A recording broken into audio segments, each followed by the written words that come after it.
lentokentällä ja täällä musta tuntuu, että mä oon laivalla.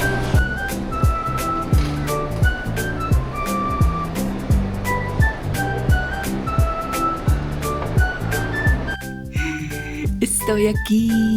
Täällä ollaan Pueblassa. Kattokaa minun huonetta. Tässä on mun ulko-ovi. Wow. Ja kun sieltä tullaan, tässä on sänky.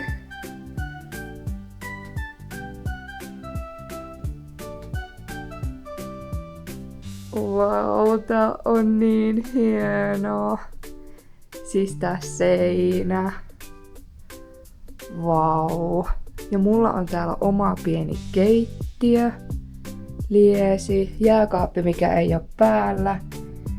Kaasua kyllä tulee tähän. Mun pitää katsoa, mitä minun pitää sille tehdä, että minä saan sen päälle. Ja sitten mulla on mikroja. Vähän ruoanlaittovälineitä. Telkkari. Ja WC. Kylspäri. Ihan oma. Ei tarvi jakaa kenenkään kanssa. Tarvee. Suihu löytyy ja lämmitä vettä kuulemma tullepi. Ja täällä on tämmönen matala katto. Mä yllän siihen. Mä vähän nyt. Mä oon varpaillani. Ai hitsi, tää on hienoa. Mä tykkään tästä. Tuo on vaan siis, tossa on niinku katu heti ulkopuolella. Että tuo on aika, nyt kun siinä ajaa autoja, tää on siis aika rauhallisella alueella. Ja tää on aika karun näköistä tää alue, missä mä oon, mutta tää on kuulemma turvallinen. Ja tässä on lähellä on vähän kaiken näköisiä palveluita. Ja keskustaan ei oo pitkä matka. Mutta tosiaan tää ovi, niin tää on siis lukossa. Tää ei oo ulko-ovi, että mun pitää kulkea sitten, missä se on, tuolle, tota kautta. Niin ei oo kummonen äänieristys. Et katsotaan miten paljon liikennettä tässä yöllä on, mutta en mä nyt ihan niin herkkä kuitenkaan. Täältä näkyy vähän pihalle. En mä nyt ihan niin herkkä uninen oo, jos ei ihan älytön möykkä oo, että eiköhän minä pärjää. Tää on niin hienoa, kattokaa. Pitäisikö mun tonne tehdä pesää itselleni? Nonni, seuraavat 3 viikkoa sitten Pueblassa. Mun viimeiset 3 viikkoa Meksikossa.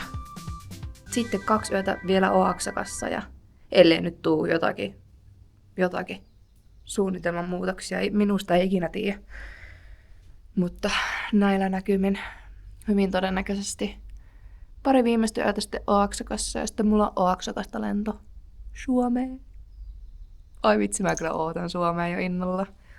Mutta niin, mä kyllä ootan tätä Pueblaakin nyt, Pueblan tutkimista.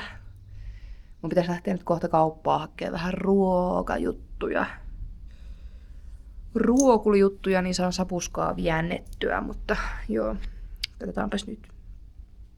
Tai siis ei katsota mitään, kun mä nyt lähden, heippa!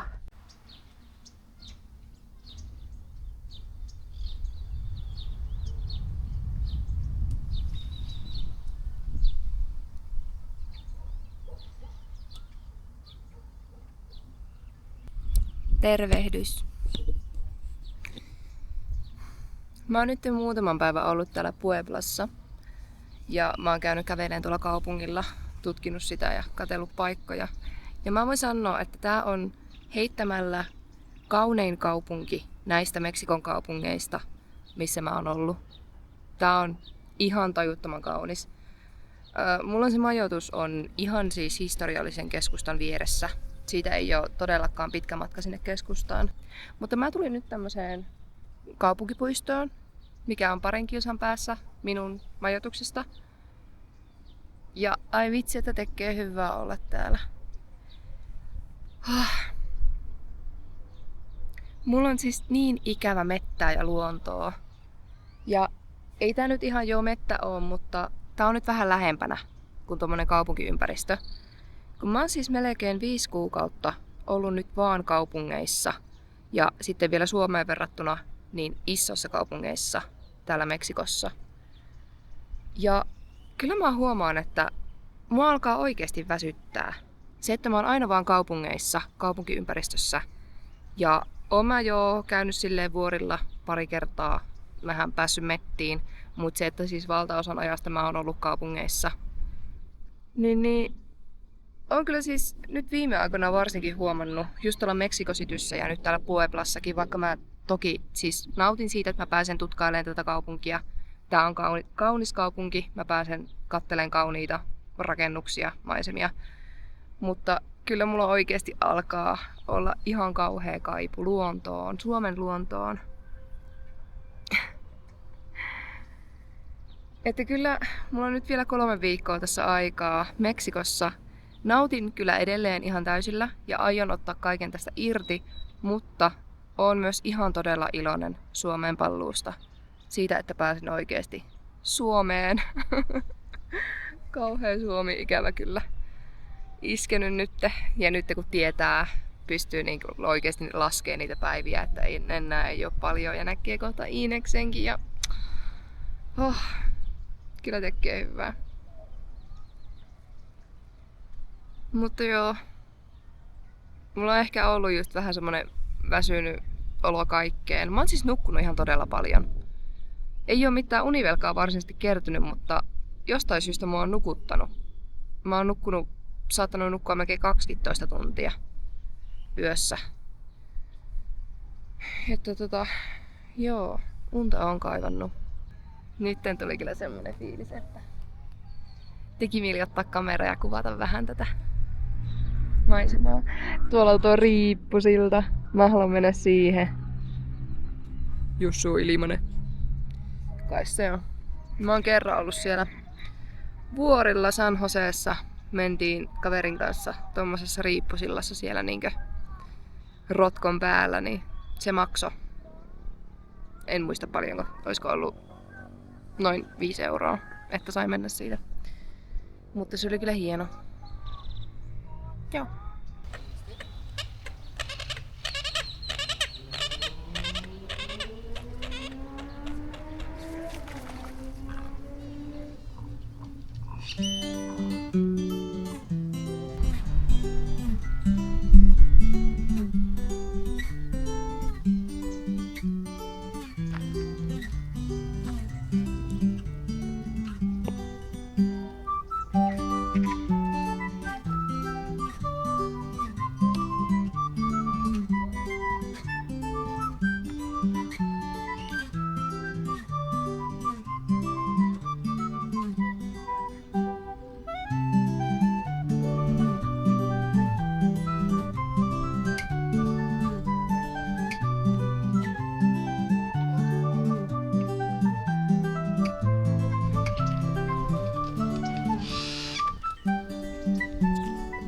Kyllä mä tää heiluu ihan älyttömästi, kun tuolla kävelee ihmisiä.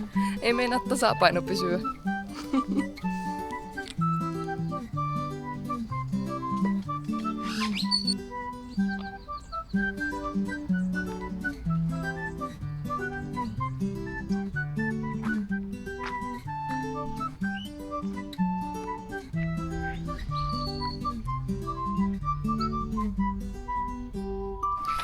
Mulla on semmosia pieniä tarinoita, mitä mä haluaisin kertoa täältä Meksikon reissulta. Niin mä ajattelin, että mä voisin nyt kertoa niitä. Ehkä nyt ihan ekana, kun mä tulin tänne Pueblaan. Ja mä otin taksin, siis sieltä en lentokentältä, vaan bussiasemalta. Kun sieltä saa aina niitä semmosia niinkö bussiaseman takseja ostettua. Niin mä otin taas semmosen sieltä asemalta mun paikkaan. Mun nykyiseen kotiin oli noin 8 kilometrin matka ja se matka kesti noin 20 minuuttia. Sitten me ajettiin, se oli semmoinen vanha patu, sillä ei ollut karttaa, niinku mapsia, ei älypuhelinta, ei mitään. Niin se vaan sitten katsoi siitä mun kuitista, minkä mä olin ostanut sieltä asemalta, että mihin mä oon menossa. Niin se vaan lähti ajamaan sinne ja sitten mä laitoin totta kai itse taas mapsiin sen reitin, että mihin mä oon menossa. Että mä näen itse siitä. Niin mä sitten oletin, kun hän vaan tuijotteli sitä kuittia tälleen niin kuin samalla kun se ajoi. Niin mä ajattelin, että no hän on joku niinku, hän on asunut täällä ikänsä ja tietää missä se osoite on. Niin mä sitten katsoin sitä mapsia siinä samalla. Siinä oli koko ajan, niin että matkaa on jäljellä vielä 19 minuuttia ja tietty kilometrimäärä. Sitten me ajeltiin ihan koko ajan jossain, niin kuin, tehtiin kauheita lenkkejä ja ajettiin vaan niin kuin paikasta toiseen. Sitten mä katsoin, että väheni 16 minuuttia enää jäljellä. Sitten yhtäkkiä oli 18 minuuttia, sitten oli taas 19, sitten saattoi olla taas 14 minuuttia, sitten taas 19 minuuttia. Se vaan niin kuin päättömästi ajeli siellä sinne tänne. Sitten mä niin rupesin miettimään, että tietääköhän se nyt niin itsekään, että mihin se on menossa. Sitten se jossain kohti kääntyi, kun mä olin takapenkillä. Ja oli vaan silleen, että kysyykö se multa jotain puhelinta, että onko sulla mapsi tai jotain. Ja sitten mä näytin sille. Ja sitten se kysyi, että saako se pitää mun puhelimen, että se näkee sen reitin siitä. Ja sitten mä annoin sen puhelimen sille ja me löydettiin perille. Mutta se oli hyvä, kun se semmoinen 20 minuutin matka, niin se kesti varmaan tuplaten. Varmaan melkein 40 minuuttia. Mutta pääsin turvallisesti perille ja hän oli sitten ihana, hän antoi mun odottaa siinä taksissa, kun mä soitin sille majoittajalle, että hei, mä oon nyt tässä, että onko oikea paikka tuukka pihalle ja näin. Mutta löytyi perille, joo. Mitäs muuta? Sitten mulla on ollut semmonen juttu, mikä mä halusin kertoa. Kun sillä yhdellä Puerto Escondido-videolla, kun mä tein sen maideen silloin, kun mä olin lukkojen takana, no en lukkojen takana, mutta siis vankina siellä omassa asunnossa, kun mä en voinut lähteä mihinkään pihalle. Ja mulla oli siis tossa semmonen niinku naarmu, punainen jälki. Niin siihenhän liittyy siis tarina, mikä liittyy mereen. Mä menin mereen uimaan. Ja siellä kun oli ne isot aallot, kun se on surfiranta siellä niin kuin Chikatelassa, missä mä olin, niin menin sinne, olin kyllä koko ajan tietoinen aalloista ja otin ne huomioon ja näin. Ja siellä, niin kuin, siis siellä ihmiset ihan ui, ei toki lähde mihinkään kauas huitelemaan, mutta siis siinä niin kuin lilluu siinä rannassa, niin kuin minäkin tein. Ja mä sitten koko ajan pittiin silmällä niitä aaltoja, totta kai. Ja sitten hyppelehin siellä ihan innossaan, niin kuin lapsi jossain leikkipuistossa hyppeli ja sukelteli ja niin kuin meni siellä aaltojen mukana. Sitten hetkeksi, jos ajatellaan, että tuo on nyt meri, niin mä olin niin kuin valtaosan tälleen niin kuin kasvot merelle päin. Sitten yhdessä vaiheessa mä käännyin tälleen niin kuin kasvot rantaan päin ja meri oli takana. Ja sitten mä taas ajattelin, että mä käännyn katsomaan aaltoja, millaisia aaltoja on tulossa. Mä käännyin ja sitten mä näin siinä mun eessä, siis jättimäisin aalto, mitä mä oon nähnyt siellä niin kuin ikinä, tai ainakaan kun itse on ollut veessä. Niin siis aivan tajuttoman iso aalto. Ja mä kerkesin siinä vaan ajatella, se oli ihan mun kohdalla. Kerkesin sen verran ajatella, että mä käännyn takaisin rantaan päin ja valmistaudun siihen, niin kuin vein happea. Että mä jonkun kohta veen alle. Ja sit se tuli mun päälle se aalto, ja totta kai ihan tajuttomalla voimalla. Mä sitten menin uppeluksiin, kerkesin vettää happea, olin silmät kiinni, ja sitten mä olin niinku siellä pyörteissä. Ja se aalto totta kai vei mut ihan hirveällä voimalla. Se heitti mut siis naama eellä siihen niinku meren pohjaan. Siis naama eellä ja sitten siitä niinku voltilla istumaan siihen rantavetteen. Ja mä kuulin siinä, totta kai veen alla, no totta kai se aallon jyly kuulu, mutta oli sitten kuitenkin aika hiljasta. Ja mä kuulin vaan napsahuksen, niin kuin minusta itsestäni, että tää lähti nyt minusta tää napsahus. Ja sillä sekunnilla mä tajusin, tai niin kuin ajattelin, että noni, niska meni poikki. Ja totta kai sitten kun mä tulin naamailla niin kuin hiekkaan, merenpohjaan, sattu naamaan, mä nousin siinä istumaan, mä heti rupesin tälleen heiluttelemaan päätä, että toimiiko. Ja toimi, joo. Mut sitten mä rupesin miettimään, mulla myöskin naamaa kuumotti ihan älyttömästi. Mut sitten mä rupesin miettimään, että onko mä jotenkin niin shokissa, että mä en tunne, että mulla on joku niskapoikki tai jotain. No, sitten mä ajattelin, että mun pitää nyt heti ekana nousta ylös, huutaa jollekin, että hei, apua, minä olen täällä, saatan kohta menettää tajuntani. Lähdin kävelemään rantaan, mä ajattelin, että mun on pakko päästä nyt ekana pois veestä. No en mä sitten huutanut kellekään mitään. Siinä kävelin ja toivuin vähän siitä järkytyksestä. Ja niskaan ei tullut mitään, ei mennyt poikki. Ja ei tullut mitään siis niinkö kipuja tai mitään. Ehkä ihan vähän silleen kankeeksi meni, mutta ei niinku mitään sen kummempaa. Ja naamahan mulla oli siis aivan tulessa ja sitä jomotti. Mä heti kokeilin tälleen niinku nennääkin, että murtuko se, koska mä ajattelin, kun mä lensin niin voimalla siihen rantavetteen, tai siis siihen niin kuin merenpohjaan, niin mä ajattelin, että kyllä mulla varmaan naamasta jotakin murtu, mutta ei murtunut. Ja se oli tosiaan ainut se niin kuin tämä naarmu, mikä mulle tuli siitä koko hommasta. Ja sitten toki mulla oli niin kuin otta, oli ihan semmonen, sitä niin kuin kuumotti ja kirveli ja se oli todella hellänä. Ja sitten muutenkin koko naama ja sitten niin kuin tästä, kun paineli, niin siihen sattui niin kuin tähän ylänennää lähinnä. Ja sitten huuli mulla vähän turpos, mutta siihen ei tullut mitään haavaa. Mutta se oli aika järkyttävä, pelottava kokemus. Se oli oikeasti pelottava kokemus. Ja just se, kun mä paiskaavuin siihen pohjaan, niin mä ajattelin oikeasti pahinta. Että nyt meni jotakin rikki. Mutta ei, hengissä selvisi ja ihan vielä ehjänäkin, että joo. Olikohan mulla muuta vielä? Mulla on semmoinen olo, että mulla on näitä tämmöisiä pikkutarinoita, mitä mä haluaisin kertoa. Mutta mä en nyt sitten tietenkään muista. Ai niin, yksi juttu. Meksiko Cityssä. Siellä oli aina yksi hyttynen mun huoneessa. Tai useampi. Ei siis Oaxacassa ei ollut, vuorilla ei ollut, mutta Meksiko Cityn sykkeessä. Siellä oli hyttysiä. Täällä en ole vielä törmännyt hyttysiin. Puerto Escondidossa mä törmäsin ihan vaan parin hyttyseen, kun kaikki kaverit on silleen, että kun niillä on ihan hirveästi niitä hyttysiä. Mutta ei, mä näin siellä ehkä vaan 2. Torakoita kyllä oli mun huoneessa. Mulla vessassa oli pariotteeseen 1 torakka. Ja sitten yhdesti yöllä mä heräsin siihen, että mulla siis kättä pitkin kipitti joku. Ja se ei ollut hyttynen, koska mä tälleen huitasin vähän niin kuin puoliunessa sen. Niin se oli semmonen iso. Niin mä mietin, että olikohan se torakka. Mut mä olin sitten niin väsynyt, että mä en jaksanut ruveta ottaa selvää siitä. Joo. Mä kerron lisää sitten, jos tulee mieleen.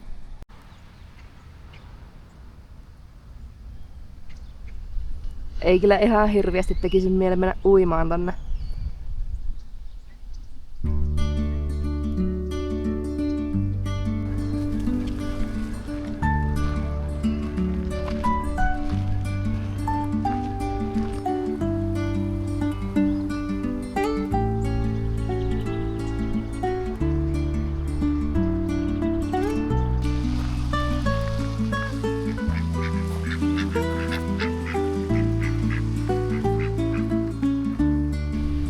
Kattokaa! Siis tässä olisi tämmönen liukujuttu. Ei hitsi, pääseeköhän tuolta toiselta puolelta?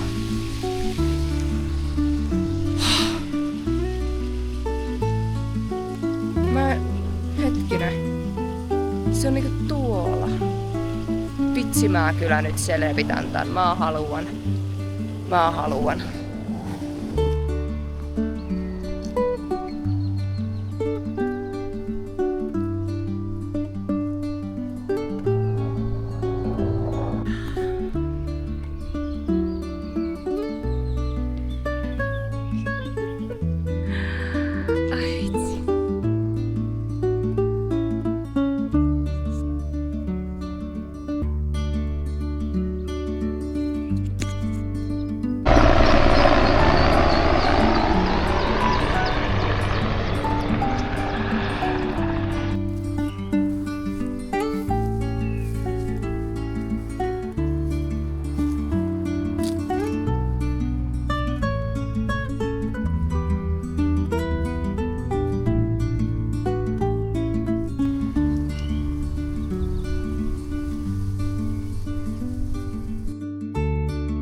on vissiin nyt se ekologinen puutarha, mä veikkaisin.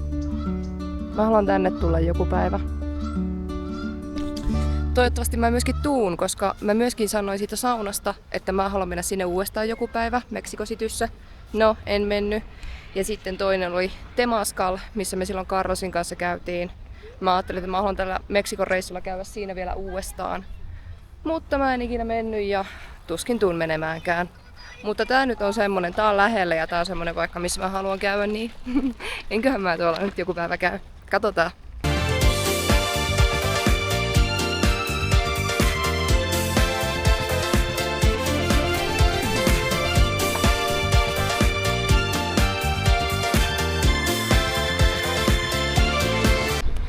En löytänyt sitä liukujuttua enää uudestaan, mutta eiköhän mä tänne ainakin tuu takaisin joku päivä.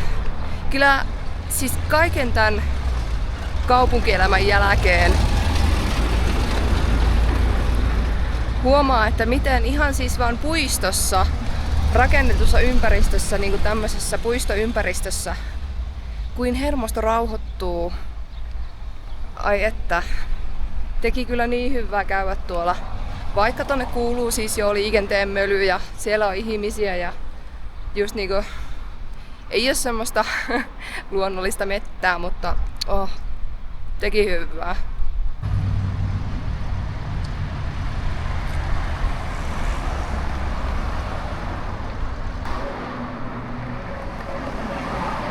Ihan hauska pikku faktatieto.